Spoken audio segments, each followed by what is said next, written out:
ಉದ್ಯಮಿ ಸಿಜೆ ರಾಯ್ ಆತ್ಮಹತ್ಯೆ ಪ್ರಕರಣಕ್ಕೆ ಸಂಬಂಧಪಟ್ಟಂತೆ ಬೋರಿಂಗ್ ಆಸ್ಪತ್ರೆಯಲ್ಲಿ ಅವರ ಮರಣೋತ್ತರ ಪರೀಕ್ಷೆ ಕೂಡ ಮುಕ್ತಾಯ ಆಗಿರುವಂಥದ್ದು. ಹಾಗಾದ್ರೆ ಸಿಜೆ ರಾಯ್ ರವರ ಎಡಭಾಗಕ್ಕೆ ಹೊಕ್ಕಿದಂತಹ ಗುಂಡು ಎಷ್ಟು ಆಳದವರೆಗೆ ಹೊಕ್ಕಿತು, ಎಲ್ಲೆಲ್ಲಿ ಗಾಯ ಆಗಿತ್ತು, ಈ ಎಲ್ಲಾ ವಿಚಾರಕ್ಕೆ ಸಂಬಂಧಪಟ್ಟಂತೆ ನಮ್ಮ ಜೊತೆಗೆ ಮಾತನಾಡೋದಕ್ಕೆ ಬೋರಿಂಗ್ ಆಸ್ಪತ್ರೆಯ ವೈದ್ಯಕೀಯ ಅಧೀಕ್ಷರಾಗಿರುವಂತಹ ಅರವಿಂದ್ ಎಂ.ಎನ್. ಅವರಿದ್ದಾರೆ. ಮಾತಾಡ್ತೀನಿ ಸರ್. ಈಗ ಇಲ್ಲಿ ಎಷ್ಟೊತ್ತಿಗೆ ಸೀಜರ್ ಅವರ ಒಂದು ಮೃತದೇಹ ಬಂತು, ಜೊತೆಗೆ ಎಷ್ಟು ಆಳದವರೆಗೆ ಗುಂಡು ಹೋಗಿದ್ದು, ಎಷ್ಟು ಬುಲೆಟ್ ಹೊರಗಡೆ ಹೋಗಿದ್ದು, ಎಷ್ಟು ಆಳದವರೆಗಿತ್ತು ಅಂತ ಹೇಳಿ sir. So, Nenne, late in the evening, we've received the body and we have finished all the formalities. Now, if you are asking about bullet ಒಂದು ಇದ್ರದ್ದು ಹೇಳಿದ್ರೆ, ಸೊ ಬುಲೆಟು ಎದೆಯ ಎಡಭಾಗಕ್ಕೆ ಹೋಗಿದೆ, ಅದು ಎಕ್ಸಿಟ್ ಆಗಿಲ್ಲ. ಸೊ ದೇಹದಲ್ಲೇ ಉಳ್ಕೊಂಡಿದ್ದು, ಅವ್ರು ಬುಲೆಟ್ ತೆಗೆದಿದ್ದಾರೆ. 6.35 mm ಅಂತ ಒಂದು ಮಾಹಿತಿ ಕೊಟ್ಟಿದ್ದಾರೆ. ಸೊ ಅದು ಹೃದಯ ಭಾಗಕ್ಕೆ ತಗಲಿದೆ, ಮತ್ತು ಶ್ವಾಸಕೋಶ ಭಾಗಕ್ಕೆ ತಗಲಿದೆ, ಹೊಟ್ಟೆಯ ಒಂದು ಭಾಗಕ್ಕೆ ತಗಲಿಕೊಂಡು ಹೋಗಿದೆ. ಡಯಾಫ್ರಮ್ಮು ಒಂದು ಪಂಚರ್ ಆಗಿದೆ. ಸೊ ಇನ್ಸ್ಟೆಂಟೇನಾಗಿ ಕೊಲ್ಯಾಪ್ಸ್ ಆಗಿದ್ದಾರೆ ಅಂತ ಅಂದ್ಕೊಳ್ತೀವಿ.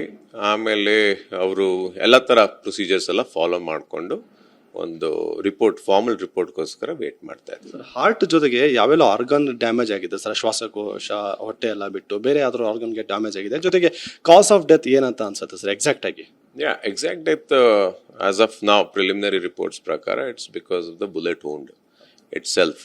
ಸೊ 6.35 mm ಅಂತ ನಾನೇನು ಹೇಳಿದೆ bullet. So it's that is the one which is caused and it's directly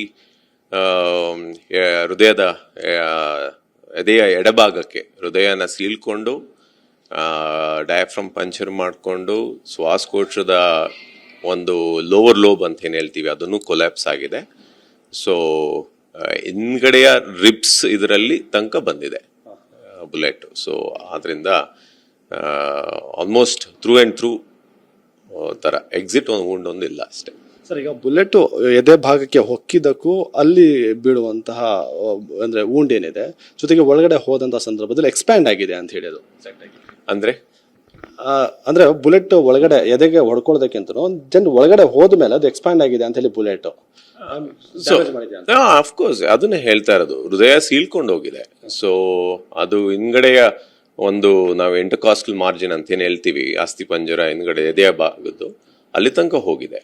so ಮತ್ತೆ ಶ್ವಾಸಕೋಶದನು ಲೋವರ್ ಲೋಬ್ ಅನ್ನು ಡ್ಯಾಮೇಜ್ ಮಾಡಿದೆ. ಸೊ ಇನ್ಸ್ಟಂಟೇನಿಯಸ್ ಡೆತ್, ಕೊಲ್ಯಾಪ್ಸ್ ಆಗಿದೆ ಲಂಗ್ಸು. ಸೊ ಸ್ಟಮಕ್ಕು ಸೀಳಿದೆ, ಆಮೇಲೆ ಡಯಾಫ್ರಮ್ ಇದಾಗಿದೆ, ಪಂಚರ್ ಆಗಿದೆ. ಸೊ ಆ ರೀತಿ ಸರ್. ಎಷ್ಟೊತ್ತಿಗೆ ಎಕ್ಸಾಕ್ಟ್ ಆಗಿ ಸಾವನ್ನಪ್ಪಿದ್ದಾರೆ ಅನ್ನುವಂತ ಒಂದು ಮಾಹಿತಿಯನ್ನ ಸಿಗತ್ತಾ ಸರ್ ಮರಣೋತ್ತರ ಪರೀಕ್ಷೆಯಲ್ಲಿ? ಒಂದು ಅಂದಾಜಲ್ಲಿ ಹೇಳ್ಬೋದು, ಅದ್ರ ಮಾಹಿತಿ ನನಗಿನ್ನೂ ದೊರಕಿಲ್ಲ. ಒಂದು ಅಂದಾಜಲ್ಲಿ ಹೇಳ್ತಾರೆ, ಆ ಫಾರ್ಮಲ್ ರಿಪೋರ್ಟ್ ಅಲ್ಲಿ ಹೇಳ್ತಾರೆ. ಸೊ ಪ್ರಿಸೈಸ್ ಆಗಿ ಹೇಳೋದು ಕಷ್ಟ. ಎಷ್ಟೊತ್ತಾಗಿದೆ ಅಂತ? ಸೊ ಅದ್ರ ಮಾಹಿತಿ ನಂಗೆ ತೊಗೊಳ್ಬೇಕು. ಈಗ ಸರ್, ಈಗ ಒಂದು ಬುಲೆಟ್ ಎದೆ ಹೊಕ್ಕಿದ್ದು ಬಿಟ್ರೆ ದೇಹದ ಬೇರೆ ಕಡೆ ಏನಾದ್ರು ಗಾಯಗಳಾಗಿದಾವ ಅಂತ ಹೇಳಿ ಅದ್ರ ಬಗ್ಗೆ ಯಾವುದೇ ಒಂದು ಮಾಹಿತಿ ಸಿಕ್ಕಿಲ್ಲ. ಸೊ ಇದು ಬುಲೆಟ್ ಗುಂಡಿನ ಒಂದು ಇದರಿಂದ ಆಗಿರೋ ಡ್ಯಾಮೇಜ್ ಇಂದ ಸ್ನಾವನ್ನು ಒಪ್ಪಿದ್ದಾರೆ ಅಂತ ಒಂದು ಪ್ರಿಲಿಮಿನರಿ ರಿಪೋರ್ಟ್ ನನಗೆ ಲಭ್ಯವಿದೆ. ಅಂದ್ರೆ ಸರ್ ಅದು ಬಲಗೈಲಿ ಬಂದು ಪಿಸ್ತೂಲ್ ಅನ್ನ ಇಟ್ಕೊಂಡು ಹಾರಿಸ್ಕೊಂಡಿರೋ ಅದ್ರ ಬಗ್ಗೆ ಏನಾದ್ರು ಕ್ಲೂ ಸಿಗತ್ತಾ ಸರ್ ಈಗ ಮಾಡಿದ್ರೆ? ಅದಕ್ಕೆ ಅದು ಫಿಂಗರ್ ಟೆಸ್ಟ್ ಮಾಡಿದ್ದಾರೆ. Finger powders, finger gun powder ಏನೋ ಇದೆಯಾ ಅಂತ ಅದೆಲ್ಲ ಟೆಸ್ಟ್ಗೆ ಹೋಗಿದೆ. ಬ್ಲಡ್, DNA ಇದಕ್ಕೆಲ್ಲ ಟೆಸ್ಟ್ಗೆ ಹೋಗಿದೆ. ಸೊ ಅದು FSL ರಿಪೋರ್ಟ್ ಬಂದ ನಂತರ ನಮ್ಗೊಂದು ಮಾಹಿತಿ ಸಿಗುತ್ತೆ ಸರ್. ಈಗ ಬಾಡಿಯಿಂದ ಯಾವ್ಯಾವ ಸ್ಯಾಂಪಲ್ಸ್ ಅನ್ನ ಕಲೆಕ್ಟ್ ಮಾಡ್ಕೊಂಡಿದ್ದಾರೆ ಸರ್ ಈಗ ನಿಮ್ಮವರು ಇಲ್ಲಿ PM ಮಾಡುವಂತ ಸಂದರ್ಭದಲ್ಲಿ ಏನೇನೆಲ್ಲ ಸ್ಯಾಂಪಲ್ ಸಿಕ್ಕಿದೆ ಅಂತ ಬಾಡಿಲಿ? ಸೊ ಬಾಡಿಯಿಂದ ಆಸ್ ಆಫ್ ನಾವ್ it's A clear cut case of gun ವುಂಡ್ injury death. So they have only collected the blood for DNA and palm and fingers for gunpowder. ಈಗ ಇದೆಲ್ಲ ಶೇಖರಣೆ ಮಾಡಿ ಪೊಲೀಸರಿಗೆ ಒದಗಿಸ್ತಾರೆ, ಜೊತೆಗೆ ನಿಮ್ಮಲ್ಲಿ ಏನಾದ್ರು ಟೆಸ್ಟಿಂಗ್ ಮಾಡುವಂಥದ್ದು, FSLಗೆ ಕಳಿಸುವಂಥದ್ದು, ಆ ವರದಿ ಬರೋದಕ್ಕೆ ಎಷ್ಟು ಟೈಮ್ ತಗೋಬಹುದು ಅಂತ ಹೇಳಿ ಸರ್ ನಿಮ್ಮ ಮೆಡಿಕಲ್ ಫಾರ್ಮೆಟ್ ಅಲ್ಲಿ? ಸೊ FSLಗೆ ಹೋದ ನಂತರ I think FSL will be able to tell you. We don't know exactly how long will that take. So FSL is a completely different department as such. So ನೀವು ಅದೆಲ್ಲ preserve ಮಾಡಿ ಈಗ ಪೊಲೀಸರಿಗೆ hand over ಮಾಡಿದ್ರೆ sir? ಹೌದು, ಇದೆಲ್ಲ ನಾವು preserve ಮಾಡಿ ಪೊಲೀಸ್ ಅವ್ರಿಗೆ FSLಗೆ ಹ್ಯಾಂಡ್ ಓವರ್ ಮಾಡ್ತೀವಿ.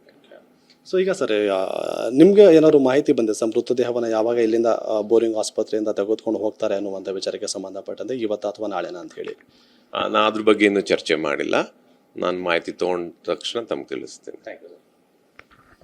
ಸೊ ಇದಿಷ್ಟು ಕೂಡ ಬೋರಿಂಗ್ ಆಸ್ಪತ್ರೆ ವೈದ್ಯಕೀಯ ಅಧೀಕ್ಷರಾಗಿರುವಂತಹ ಅರವಿಂದ್ ರವರ ಮಾತು. ಅಂದರೆ ಕಂಪ್ಲೀಟ್ ಆಗಿ ಕ್ಲಿಯರ್ ಕಟ್ ಆಗಿ ಇದು ಪಿಸ್ತೂಲ್ನಿಂದ ಬಂದಂತಹ ಬುಲೆಟಿಂದಲೇ ಸಾವನ್ನು ಏನು CJ ರಾಯ್ ಸಂಭವಿಸಿರುವಂಥದ್ದು, ಅದೆಲ್ಲವನ್ನ ಕೂಡ ಕಲೆಕ್ಟ್ ಮಾಡಿ ಪೊಲೀಸರಿಗೆ ಒದಗಿಸುವಂಥ ಕೆಲಸವನ್ನು ನಾವು ಮಾಡಿದ್ದೀವಿ ಅನ್ನುವಂಥ ಮಾತನ್ನು ಕೂಡ ಹೇಳ್ತಿರುವಂಥದ್ದು. ಕ್ಯಾಮ್ರಾ ಪರ್ಸನ್ ಜಗನ್ ಜೊತೆ ರಾಚಪ್ಪಾಜಿ ನಾಯಕ್, TV9 ಬೆಂಗಳೂರು.